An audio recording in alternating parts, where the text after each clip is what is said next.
नमस्कार, राज्यसभा टीवी के खास कार्यक्रम आरएस टीवी विशेष में आपका स्वागत है। मैं हूं दीपक डोभाल। विशेष में आज हम बात करेंगे वेयर हाउसिंग निगम संशोधन विधेयक 2015 की। संसद के दोनों सदनों से यह विधेयक पारित हो चुका है और इसी सत्र में सरकार ने लोकसभा में भी इसे पेश किया था, जहां से इसे मंजूरी मिली। उसके बाद राज्यसभा से मंजूरी मिली। इस विधेयक के जरिए निगम को 500 करोड़ रुपए तक के निवेश की आजादी हासिल होगी। हम विधेयक से जुड़े तमाम पहलुओं से आपको रूबरू कराएंगे। तो आइए शुरू करते हैं आरएस टीवी विशेष वेयर हाउसिंग निगम संशोधन विधेयक 2015।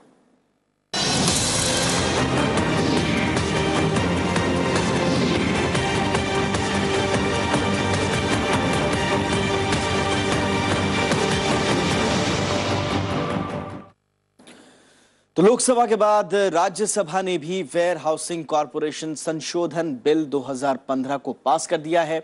बिल के पास होने से अब केंद्रीय वेयर हाउस निगम को ज्यादा वित्तीय अधिकार मिल गए हैं। राज्यसभा की मंजूरी मिलते ही वेयर हाउसिंग कॉरपोरेशन संशोधन बिल 2015 संसद से पास हो गया। राज्यसभा में बिल पर चर्चा के दौरान खाद्य सार्वजनिक वितरण और उपभोक्ता मामलों के मंत्री रामविलास पासवान ने बताया कि इस बिल को पास करने का मुख्य उद्देश्य निगम को किसी भी तरह की वित्तीय सरकारी सहायता से मुक्ति है। रामविलास पासवान ने बताया कि अपने अस्तित्व में आने के बाद से केंद्रीय वेयर हाउसिंग कॉरपोरेशन कभी भी वित्तीय रूप से घाटे में नहीं रहा। इसी वजह से इसे मिनी रत्न का दर्जा दिया गया है और लोक उद्यम संस्था के नियमों के मुताबिक इस तरह के मिनी रत्न संस्थान को वित्तीय मामलों में स्वतंत्रता होती है।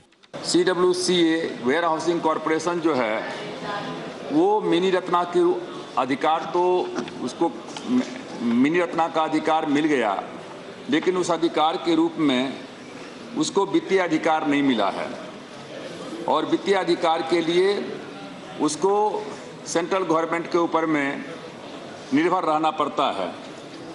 और जो लोक उद्यम विभाग है उसके मुताबिक वित्तीय शक्ति प्राप्त करने के लिए एक्ट में संशोधन की आवश्यकता है।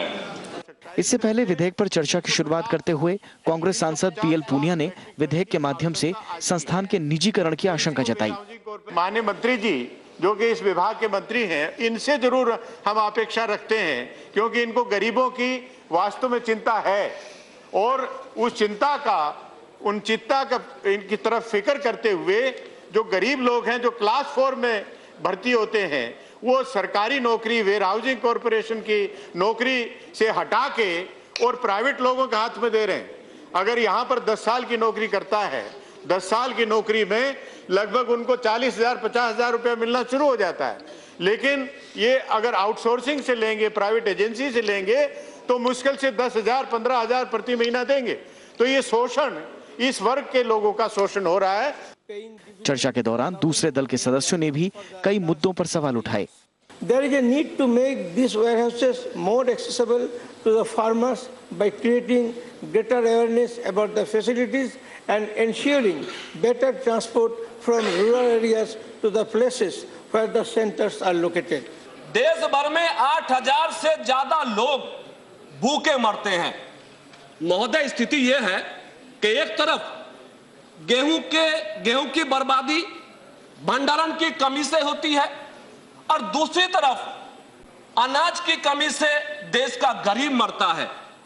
इस विषम परिस्थिति से निकलने के लिए कोई ना कोई ठोस कदम उठाना बहुत जरूरी है। पिछले 3 सालों में 58,000 टन अनाज खराब हुआ है हमारे देश के अंदर। और मैं इस विधेयक के माध्यम से, मैं आपके माध्यम से माननीय मंत्री जी से यह अनुरोध करना चाहता हूं कि जो भंडारण पहले से स्थापित हैं उसके रखरखाव की व्यवस्था समुचित कैसे होगी, इस पर अभी सरकार को काम करने की जरूरत है। The government slowly going to leave the responsibility to the market. That is going to affect the entire working class, poor people, farmers of this country. I joined the other speakers who also demanded the government should revisit their program. We mostly depend on the minister. He knows about the poor. Sir, 1962 Act was investigated to protect our farmers. and also strengthen the public distribution system. All those objectives will be done away with the amendment if passed. इस संशोधन विधेयक के पास हो जाने के बाद अब central where housing corporation अपने बजट से 500 करोड़ तक का निवेश बिना किसी सरकारी इजाजत के कर सकता है। रविंद्र सिंह शोराण, राज्यसभा टीवी। और वेयर हाउस निगम संशोधन विधेयक 2015 पर राज्यसभा में चर्चा के दौरान सांसदों ने कई अहम बातें रखी। विपक्ष के कई सांसदों ने विधेयक का समर्थन किया, लेकिन उन्होंने कुछ चिंताएं भी सदन के सामने रखी। जेडीयू और कांग्रेस ने सरकार को आगाह किया कि वित्तीय आजादी देने के नाम पर कहीं सरकार इसमें निजी निवेशकों के लिए दरवाजे न खोल दे। आइए देखते हैं तमाम सांसदों ने इस पर क्या राय रखी। जब ये प्रारंभ हुआ था उस समय एक प्रकार ये घाटे की कंपनी थी, लेकिन किसान और उनके कुछ प्रोडक्ट खरीदी करने के दृष्टि से इसे कुछ सरकार की गारंटी देने की जरूरत रहती थी। लंबे समय तक सरकार ने इसकी साथ दी है। अच्छा है ये आज प्रॉफिटेबल कंपनी बन गई है। इस बात को ध्यान में रखते हुए यह और सशक्त बनकर काम करने की दृष्टि से सरकार देखे। पिछले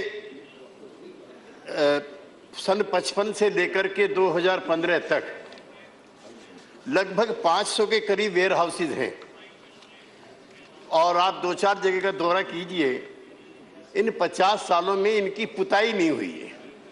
what to speak of the other things, पुताई जिसे बोलते हैं।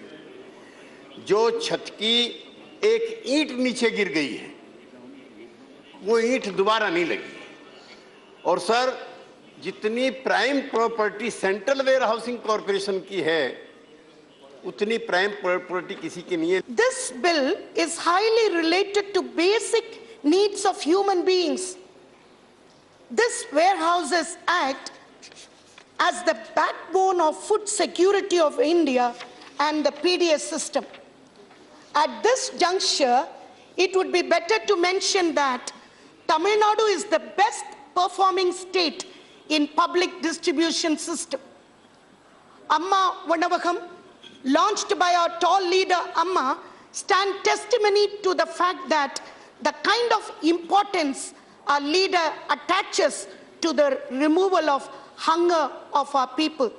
The present corporation has 11.30 million tons capacity of storage, sir.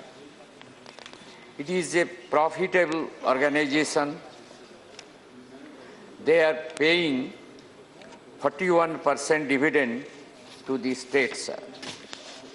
There are 500 warehousing corporations, but only 80% capacity of those warehousing corporations are now utilized. There is no doubt that the performance of the CWC has been quite good. It is clear if you look at its performance over the decades, as it increased its capacity to 77 lakh tons and to turnover rupees 1500 crore. And the dividend given in 2013-14 is 48%. But it all happened when the FCA has been procuring food grains from farmers and storing them in central warehousing godowns. But now the situation is different. Government of India has issued notification that FCA would not procure food grains. So obviously it will not store in warehousing godowns. It is good to note that CWC has paid dividend to the government since 1957-58. During 2013-14, the CWC earned a profit before tax to rupees 256 crore on a turnover of 1528 crore. But the government must take into account that few millions in the country go hungry, and poor farmers are committing suicides due to mounting debts, due to crop failure, due to unseasonal rains and hail and storms. We are losing food grains due to inadequate storage capacity. We have also thought of the free trade warehousing zones in the lines of special economic zones.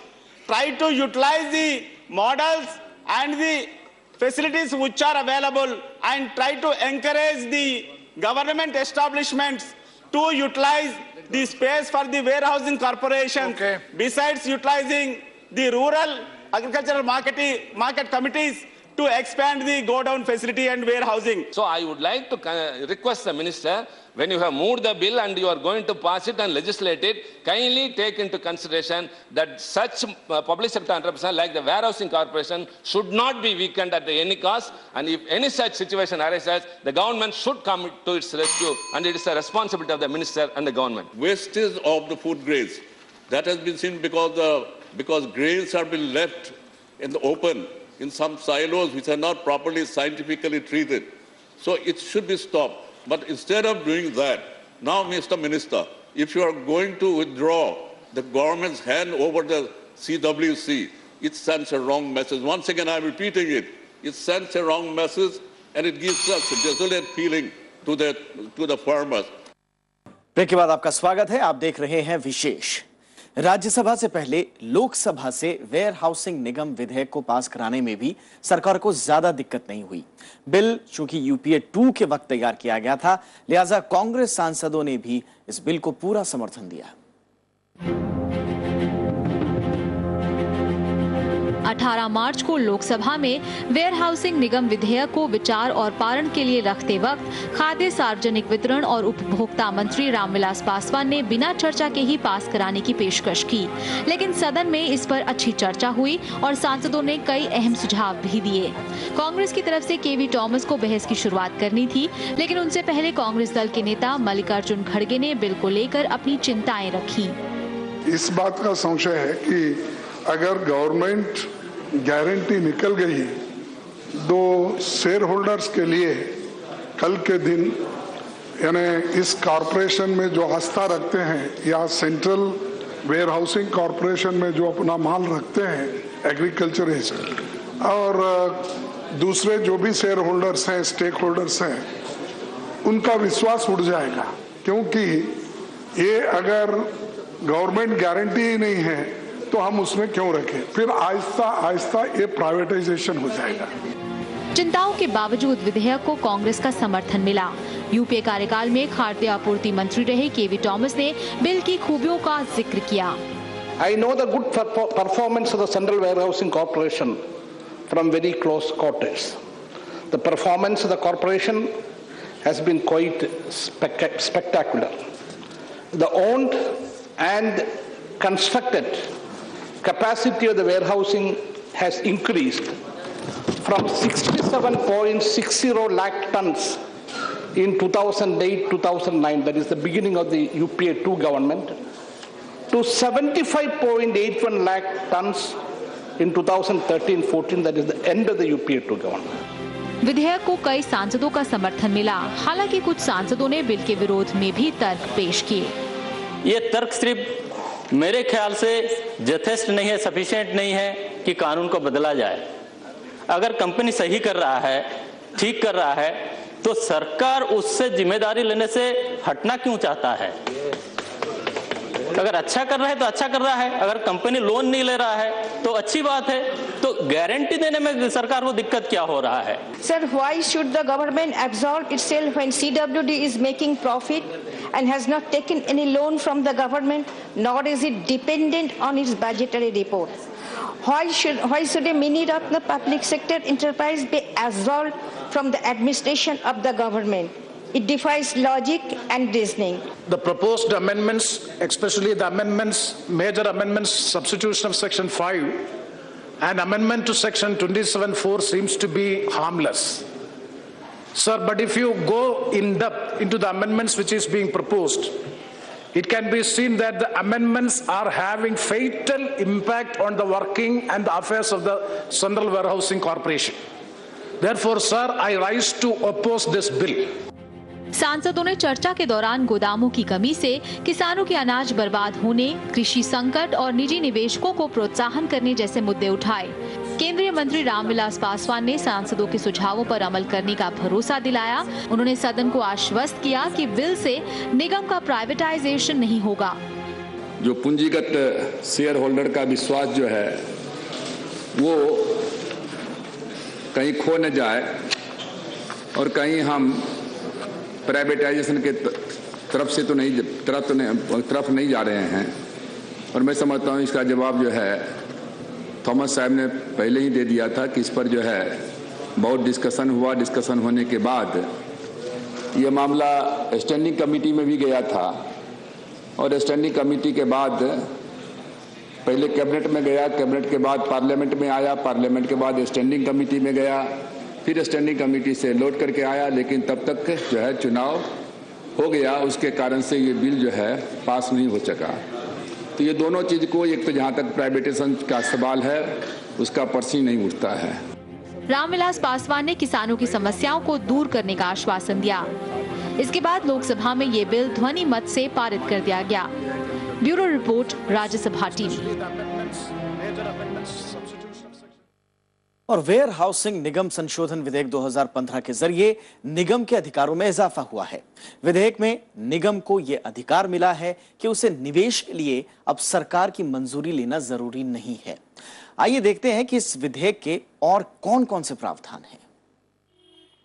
केंद्रीय भंडारण निगम पैसे के लिए अब तक सरकार पर निर्भर रहता था, यानी इस निगम की वित्तीय गारंटी सरकार के कंधे पर थी। हालांकि आज तक ऐसा मौका नहीं आया जिसमें निगम को पैसे के लिए सरकार के सामने हाथ फैलाना पड़ा हो, लेकिन निवेश के लिए जरूर उसे सरकार से इजाजत लेनी पड़ती थी। वेयर हाउस की जरूरतों के मद्देनजर इसके दायरे को लगातार बढ़ाने की कोशिशें हुई। सरकार ने यह महसूस किया कि जब तक इसे आर्थिक तौर पर स्वायत्तता नहीं मिलेगी तब तक लक्ष्य पाना काफी मुश्किल है।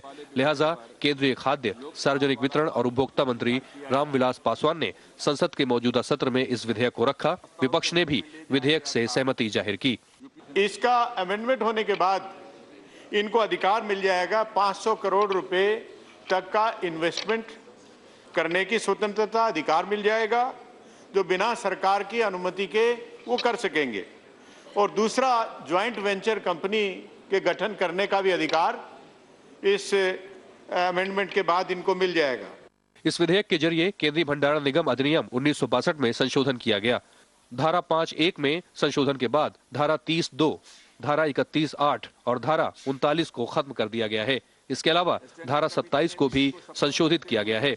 इन संशोधनों के बाद निगम को पूंजी जुटाने के ज्यादा मौके मिल पाएंगे। देश में पीडीएस के लिए बड़े पैमाने पर वेयर हाउस की जरूरत महसूस की जा रही है। पिछली सरकार में जब खाद्य सुरक्षा कानून पारित हुआ था तो लोगों तक खाद्य सामग्रियां पहुंचाने के लिए इसकी संख्या में बढ़ोतरी का लक्ष्य बनाया गया। फिलहाल जो गोदाम है उससे 3 गुनी ज्यादा क्षमता के गोदामों की जरूरत है। संसद में चर्चा के दौरान ये बात प्रमुखता से उठाई गई। औसतन इस देश में 259 मिलियन टन अनाज हर वर्ष पैदा होता है, लेकिन सरकार के पास उसके संरक्षण के लिए, उसकी रक्षा के लिए, उसको रखने के लिए केवल 36.84 मिलियन टन भंडारण की व्यवस्था है। माननीय उपाध्यक्ष महोदय, 200 मिलियन टन अनाज रखा कहाँ जाए, इस स्थिति को देखते हुए हर बार सड़ जाता है, जो इस साल भी सड़ा है एक रिपोर्ट के मुताबिक। और इस अनाज की कीमत 44,000 करोड़ रुपए होती है। एक मजबूत अखबार की ये रिपोर्ट है। जानकारों का मानना है कि इससे केंद्रीय भंडारण निगम की कुशलता बढ़ेगी, लेकिन कई लोग इसे निजी हाथों में सौंपे जाने के कदम के तौर पर भी देख रहे हैं। राज्यसभा में चर्चा के दौरान भी ये बात जोर शोर से उठी। वेजिटेबल का, फ्रूट का, फ्लावर का, इन सब लोगों का इनका इंतजाम कीजिए। और मुझे ज्यादा नहीं इसमें कहना, मेरा ये कहना है कि कम से कम क्यों प्राइवेट सेक्टर में जाने देते हैं। 1000 वेयर हाउसेज आप और बना सकते हैं। जमीन आपके पास है, उसको अपग्रेड कर सकते हैं। तो प्राइवेट सेक्टर में यहां से, इसमें एक और चीज मैं आपसे कहना चाहता हूं, प्राइवेट सेक्टर में जिस दिन ये प्राइवेट सेक्टर में जाएगा, किसान के बस के नहीं अपना सामान वहां ले जा। फिलहाल निगम एक सरकारी उपक्रम की तरह काम कर रहा है, लेकिन इसे वित्तीय स्वायत्तता हासिल नहीं है। इस विधेयक के बाद से निगम को निवेश करने और किसी निजी कंपनियों के साथ मिलकर साझा उपक्रम चलाने की अनुमति मिल गई है। Bureau report, Rajya Sabha TV. तो ये था आज का हमारा विशेष। हमें दीजिए इजाजत, लेकिन जाते जाते हम आपको वो रिपोर्ट दिखाना चाहते हैं जिसमें वेयर हाउस निगम संशोधन विधेयक 2015 को पारित किया गया। राज्यसभा से 28 अप्रैल को मंजूरी मिलने से पहले लोकसभा ने इसे पारित किया था। हमने आपको ये भी दिखाया, लेकिन इस संशोधन विधेयक की दरकार आखिर क्यों पड़ी और इस विधेयक का अतीत क्या है, इस रिपोर्ट के साथ आपको छोड़ जाते हैं। हमें दीजिए इजाजत। आज़ादी के बाद खेती पर टिकी अर्थव्यवस्था को दुरुस्त करने के लिए गोदामों की जरूरत महसूस की गई। लिहाजा कृषि उत्पादों की रखरखाव के लिए सरकार ने बड़ा कदम उठाया। 1957 में केंद्रीय वेयरहाउस निगम की स्थापना की गई। इस वक्त देश में 464 वेयरहाउस चालू हालात में हैं, जिनकी क्षमता 1 करोड़ 13 लाख टन की है। ये न सिर्फ खेती की उपज बल्कि औद्योगिक उत्पाद का भी भंडारण करते हैं। इसके अलावा केंद्रीय वेयरहाउस निगम अलग अलग एजेंसियों को सलाह और प्रशिक्षण देने का भी काम करता है। मोटे तौर पर इसके दायरे में खाद्यान्न गोदाम, औद्योगिक गोदाम, कस्टम गोदाम, एयर कार्गो कॉम्प्लेक्स के अलावा कंटेनर फ्रेट स्टेशन और इनलैंड क्लियरेंस डिपो आते हैं। निगम के कामकाज को देखते हुए सरकार ने 1999 में इसे मिनी रत्न का दर्जा दिया। CWC को 1999 में मिनी रत्न सूची 1 का दर्जा दिया गया। सेंट्रल वेयरिंग हाउस कॉरपोरेशन की स्थापना, जैसा कि सदन को मालूम है, 1957 में हुई थी और एग्रीकल्चर प्रोड्यूस कॉरपोरेशन 1956 के तहत की गई। 1962 में उक्त एक्ट की 56 को समाप्त कर वेयरिंग हाउस कॉरपोरेशन का निर्माण किया गया। सरकार ने बाद में एक कानून पास कर इसके कामकाज तय किए। वेयर हाउसिंग कॉरपोरेशन अधिनियम 1962 के तहत केंद्रीय वेयर हाउस निगम राज्य की इकाइयों के साथ पूंजी शेयर कर सकता है। ये सरकार के एजेंट की तरह काम करेगा और खाद्य सामग्रियों को खरीद, बिक्री, भंडारण और वितरण में सरकार की मदद करेगा। इसके अलावा सरकार अगर इसे कोई दूसरी जिम्मेदारी देती है तो उसे निगम पूरी करेगा। हाल ही में संसद के दोनों सदनों ने वेयर हाउसिंग कॉरपोरेशन संशोधन विधेयक 2015 को मंजूरी दी है, लेकिन उससे पहले भी निगम की वित्तीय आजादी को सुनिश्चित करने के लिए कदम उठाए गए हैं। पिछली यूपीए सरकार में भी निगम के अधिकार को बढ़ाने को लेकर एक विधेयक लोकसभा में पेश किया गया था। आदरणीय भूतपूर्व प्रधानमंत्री जी यहाँ बैठे हुए हैं। ये प्रस्ताव कैबिनेट में ले जाया गया था यूपीए सरकार के समय में और कैबिनेट ने 2 जून 1911 को इसको अनुमोदित कर दिया था। फिर 28/12/2011 को लोकसभा में पेश भी किया गया था। लोकसभा ने इसको स्टैंडिंग कमेटी में भेज दिया। स्टैंडिंग कमेटी ने भी इसको सपोर्ट करते हुए और 30 अगस्त 2012 को अपना रिकमेंडेशन जो है दे दिया, लेकिन 15वीं लोकसभा भंग हो जाने के कारण ये बिल पास नहीं हो सका। केंद्रीय वेयर हाउस निगम ने इससे पहले अपनी उपयोगिता लगातार साबित की, लिहाजा पुरानी और नई दोनों सरकारों ने इसके अधिकार का दायरा बढ़ाने की कोशिश की। 2008-9 में 67.60 लाख टन कैपेसिटी थी।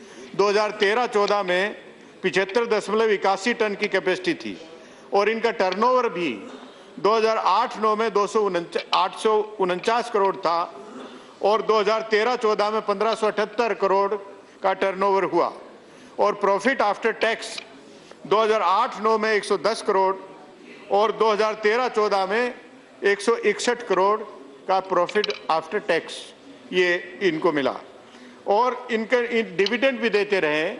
ये नहीं है कि सिर्फ गवर्नमेंट पे निर्भर नहीं रहे, गारंटी नहीं ली और उनसे बजटरी सपोर्ट नहीं लिया, ये डिविडेंड भी देते रहे हैं। इसके अलावा 17 राज्यों में मौजूद राज्य इकाइयों की निगरानी और देखरेख का जिम्मा फिलहाल निगम के पास है। इसके अलावा केंद्रीय वेयर हाउस निगम खाद्य भंडारण से लेकर वितरण में अहम भूमिका निभाता है। पीडीएस के लिए सरकार इसके गोदामों का इस्तेमाल करती है। Bureau report, Rajya Sabha TV.